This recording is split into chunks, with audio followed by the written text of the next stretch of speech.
Bonjour, au cours de cette vidéo, je vais traiter du sujet des camps de concentration entre 1933 et 1939, soit la fin de la période d'entre-deux-guerres. Les camps de concentration sont une partie intégrante du régime allemand nazi commandité par Hitler de 1933 à 1945. Un camp de concentration est un lieu fermé, de grande taille, construit pour regrouper et pour détenir une population considérée comme ennemie, généralement dans de très mauvaises conditions de vie et sans aucun respect des normes juridiques d'arrestation et d'emprisonnement d'une démocratie institutionnelle, le Troisième Reich étant une dictature totalitaire. Il faut toutefois faire la distinction ici entre le sujet, les camps de concentration, et les camps d'extermination ou camps de la mort qui sont des centres de mise à mort à grande échelle dont les opérations s'apparentaient par certains égards aux méthodes de production complexes d'une usine moderne.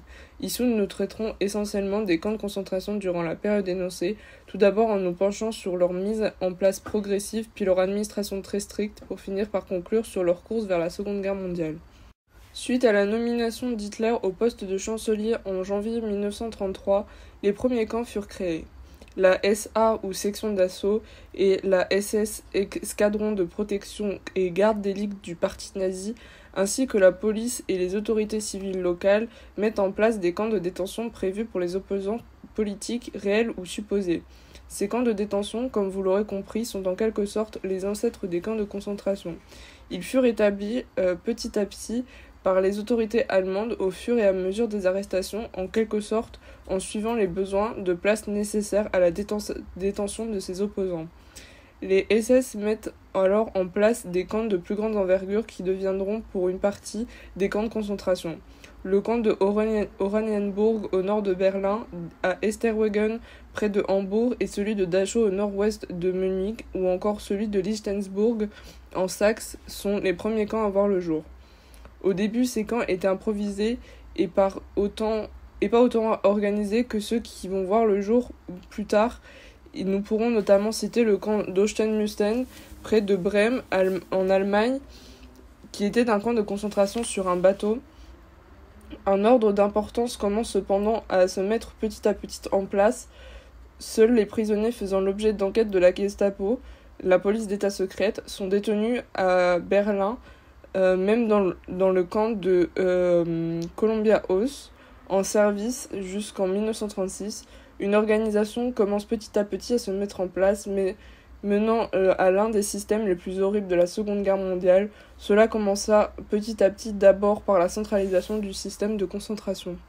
En juillet 1934, la SS s'affranchit officiellement de la SA et devient une forme d'autorité indépendante, suite à l'élimination d'Ernest Röhm, pendant la nuit des longs couteaux. Cette nuit est en fait une expression désignant une suite d'assassinats perpétrés par les nazis en Allemagne au sein de leur propre rang, entre le 29 juin et le 2 juillet 1934, en particulier durant la nuit du 29 et du 30 juin 1934. Adolf Hitler, confronté à des tensions croissantes entre les milieux conservateurs et la SA dirigée par Ernest Röhm, avec lequel il a des relations amicales. La violence et la terreur exercées par la SA dans les rues, majoritairement entre 1926 et 1933, ont été un des éléments décisifs pour l'ascension d'Hitler au pouvoir au prix de plusieurs centaines d'assassinats. Mais en 1934, elles deviennent encombrantes pour Hitler qui a besoin de stabiliser son régime et d'avoir les appuis des partis conservateurs de l'armée dans l'idée de succéder au président Paul von Hindenburg. Officiellement destinée à contrer une tentative de coup d'État de la part de Rome, cette purge permet à Hitler de briser définitivement tout espoir et volonté d'indépendance de la SA en se débarrassant de son aile populiste qui souhaite que la révolution politique soit suivie par une révolution sociale. Officieusement, la volonté de coup d'État de Rome n'a jamais existé et cette mascarade a été inventée de toutes pièces par Heinrich Himmler, Reinhard Heydrich et Hermann Göring pour servir les intérêts du chancelier. La nuit des longs couteaux touche également les milieux conservateurs, essentiellement la droite catholique. Il y a au moins 200 morts dont Röhm et l'ancien chancelier Kurt von Schleicher. La nuit des longs couteaux, ayant été commis en dehors de tout cadre légal, se retrouve par la suite légitimé par une loi rétroactive du 3 juillet 1934 avec l'accord de tous les membres du gouvernement au sein duquel les nazis sont pourtant minoritaires. Hitler apparaît alors comme le garant de l'ordre et de la discipline, ce qui est globalement apprécié par les dirigeants et la population allemande. Ceci lui assure donc un soutien de la Reichswehr, des milieux conservateurs traditionnels et des grands financiers et des industriels hostiles aux réformes sociales de grande ampleur désirées par cette branche populiste éliminée. Ceci créant un climat de terreur pour les potentiels et réels opposants du régime, incitant les anciens SA à rentrer dans les rangs du parti nazi. Suite à la mort de Hindenburg le 2 août 1934, Hitler cumule désormais les fonctions de chef d'État, chef du gouvernement, chef du parti nazi et commandant suprême des forces armées. Suite à ce pouvoir total d'Hitler et la suppression de la SA, il autorise Himmler à centraliser et réorganiser l'administration des camps de concentration. Himmler charge alors le lieutenant SS Theodor Eck d'être inspecteur des camps de concentration, inaugurant alors une nouvelle section au sein de la SS dépendant donc du bureau principal. Après décembre 1934, la SS sont les seuls organes à être autorisés à gérer et à créer des camps de concentration. C'est alors que le terme camp de concentration est officiellement adopté. Les camps de détention et de travail forcé, eux, continuent à voir le jour créés par les autorités locales à travers toute l'Allemagne. En 1937, il y a plus que 4 camps de concentration, donc Dachau, Sachsenhausen, Buchenwald et le camp de femmes de Lichtenburg. Après le remue-ménage qui a été provoqué pour centraliser l'organisation et l'administration des camps, pour que seule la SS soit en charge de ces derniers, on peut se demander quel objectif concret Hitler a pour ces structures. Les camps de concentration ont souvent été comparés au système de prison moderne. C'est cependant inexact à partir du moment où pour les camps de concentration, ils ne dépendent d'aucune entité judiciaire qui justifie leur existence. Leur objectif est cependant clair. En premier temps, ils sont là pour l'incarcération des personnes perçues comme menaces du régime, pour l'élimination physique d'individus et de petits groupes en dehors de tout contrôle public et judiciaire, mais également pour pouvoir exploiter ces personnes emprisonnées pour des travaux forcés en raison de la pénurie de main-d'œuvre. En 1933, Eck, le futur commandant de Dachau, nommé avant le 9 mars 1934, nous n'avons pas de date exacte, établit une organisation et des procédures pour gérer et faire surveiller le camp de Dachau.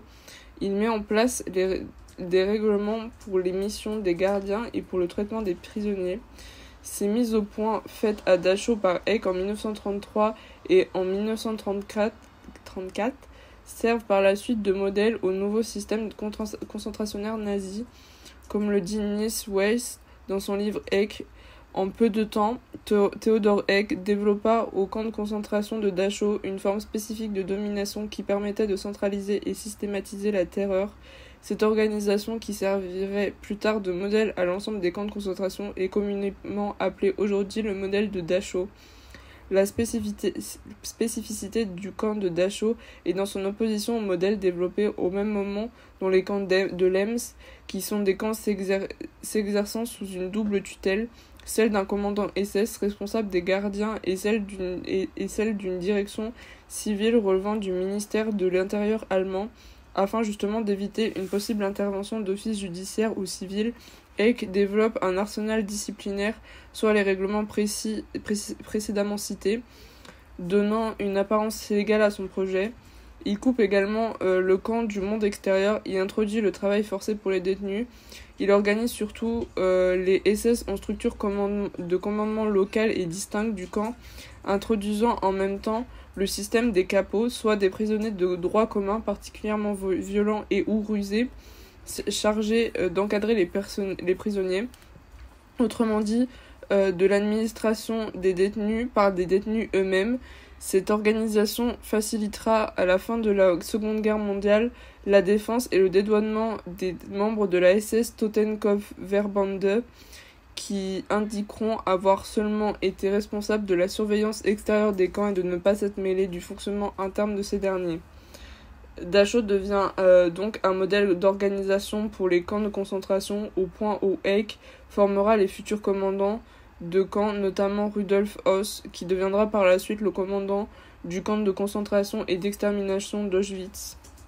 D'abord chargé de garder des camps de concentration en 1934, des unités politiques en alerte, la Polizei Bereitschaften, furent mises en place parmi les SS. Ils furent par la suite renommés Unité de garde, SS Wacherbande, puis Unité à tête de mort, SS Totenkopfverbande, en 1936.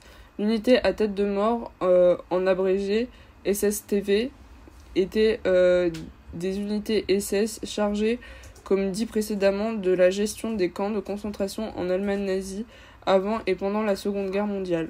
Ils deviennent en 1940 une composante de la milice paramilitaire et idéologique du régime nazi, la Schutzstaffel, avec la Waffen-SS et l'Allgemeine-SS. Cependant, la SSTV disposait, elle, de centres de formation indépendants, notamment à Dachau, ainsi que de grades légèrement différents des autres branches, et également des uniformes différents, notamment pour le sigle de la SS sur le col des uniformes qui était remplacé par une tête de mort. Les SSTV ont été les principaux exécutants du génocide provoqué par le régime nazi et sa politique. Il y avait tout de même un système de rotation entre les membres de la SSTV et les autres branches SS. Il ne faut pas voir la SSTV comme une branche totalement séparée du reste de la SS. Chaque camp disposait d'une unité de la SSTV et ces unités sont divisées en deux groupes. Comme dit précédemment, chaque unité de la SSTV présente dans les groupes de concentration se divise en deux. Le premier est composé du personnel du camp, le commandant et son équipe, le policier de sûreté et son assistant qui tiennent à jour des dossiers des prisonniers, le commandement du camp de détention protectrice, composé d'équipes d'agents d'affection au travail et de l'appel des responsables des baraquements des prisonniers et de prisonniers, du personnel administratif gérant la fiscalité et l'approvisionnement du camp, et enfin de l'infirmerie composée d'un médecin SS et de 1 ou 2 agents SS d'hygiène ou d'infirmières.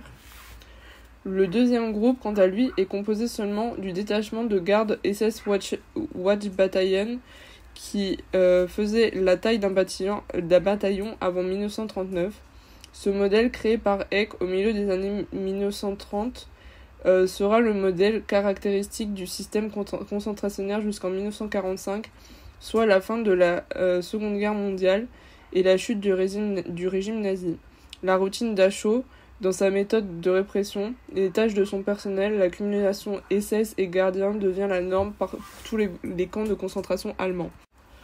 De 1938 à 1939, l'Allemagne nazie fit de nouvelles conquêtes territoriales et augmenta ainsi le nombre d'individus considérés comme étant des opposants politiques.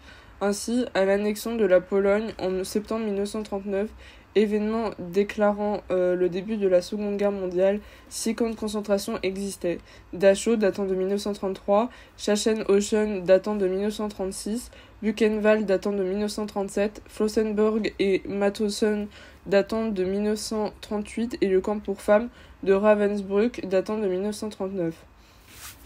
Après 1938, seulement la police de sécurité allemande, soit la Gestapo, et la police criminelle n'avaient le droit d'incarcérer des prisonniers dans les camps de concentration. Ce droit existait depuis 1936 et les motifs d'incarcération légaux donnés étaient soit sous motif d'ordre de détention protectrice, la Schutzstaffel, cela était délivré par la Gestapo depuis 1933 aux personnes considérées comme un danger pour le régime politique en place, ou alors c'était sous le motif d'ordre de détention préventive délivré par la police criminelle depuis 1937 aux récidivistes et aux personnes qui avaient un comportement asocial selon le régime. Aucun de ces deux motifs ne faisait l'objet de contrôle judiciaire ou d'examen extérieur à la police de sécurité allemande. En 1934, les commandants des camps de concentration déploient leurs prisonniers comme travailleurs forcés pour les projets de la SS, comme les chantiers d'agrandissement ou de construction d'autres camps. Ainsi, de 1934 à 1938, les commandants SS grossirent leurs réserves de main-d'œuvre incarcérée dans les camps pour mener à bien leurs projets de développement des dirigeants SS. Pour mobiliser et financer les ressources nécessaires à de tels projets, Himmler réorganisa et agrandit les locaux administratifs de la SS et créa un nouveau bureau pour les opérations commerciales dirigé par le général-major SS Oswald Pohl, avant qu'il n'aille diriger l'inspection des camps de concentration en 1942. Après 1937, les considérations économiques commencèrent à avoir un impact croissant sur la sélection des sites de construction des camps de concentration. Par exemple, Mauthausen et Flossenbürg, tous deux construits en 1938, furent placés proches de grandes carrières de pierre, et cela devint davantage systématique après le début de la guerre. Les prisonniers chargés de tâches éreintantes et inutiles furent de plus en plus affectés par les autorités à des travaux de rendement non moins épuisants et dangereux, mais plus utiles dans les industries d'extraction de pierre, dans les carrières, mais aussi de charbon dans les mines et à du travail de construction. Après le déclenchement de la Seconde Guerre mondiale, par la conquête de la Pologne en septembre 1939, les conquêtes territoriales allemandes et l'augmentation importante du nombre de prisonniers potentiels se traduisirent par l'agrandissement rapide du système de concentration vers l'Est.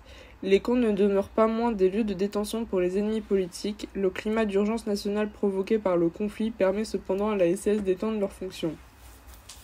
Les camps de concentration deviennent de plus en plus des sites de tuerie où les SS étaient autorisés à tuer des groupes d'ennemis réels ou supposés de l'Allemagne nazie.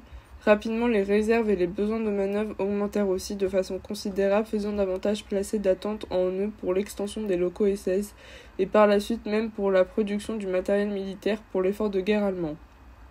Malgré le besoin de main-d'œuvre forcée, les SS continuèrent délibérément de sous-alimenter et maltraiter les prisonniers dans les camps et à les affecter à des travaux forcés sans tenir compte de leur sécurité, générant par extension des taux de mortalité élevés. Bien d'autres horreurs ont eu lieu dans ces camps et encore plus par la suite dans les camps d'extermination. Malgré ça, certaines choses resteront à l'histoire et nous ne serons sûrement jamais au courant de toutes les horreurs subies et infligées dans ces camps.